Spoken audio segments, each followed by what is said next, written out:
এই বসে বসে হাঁড়ি কড়াই যা পারে চাটে। জানিস কি হয় চাটলে? বৃষ্টি হয় বিয়েতে। আমার বিয়ে হয়ে গেছে।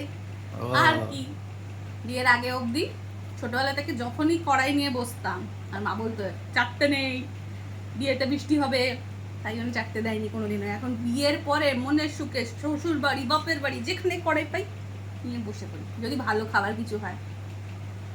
আর এখন আমার বিয়ে হয়ে গেছে, আমার চিন্তা নেই কার বিয়েতে বৃষ্টি হবে এই কি যে তুই হবে না। এখন খাচ্ছিস, তোর বিয়ে তো হয়ে গেছে, তোর বিয়ে তো হচ্ছে না।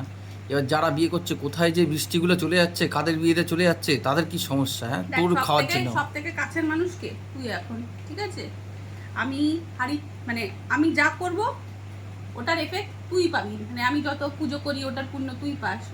কড়াই চাটার, ওই পাপগুলো আমি পাবো? কড়াই চাটার এফেক্টটা তোর পাওয়ার কথা, কিন্তু তুই তো আরেকটা বিয়ে করবি না, তাই চিন্তা কিসের?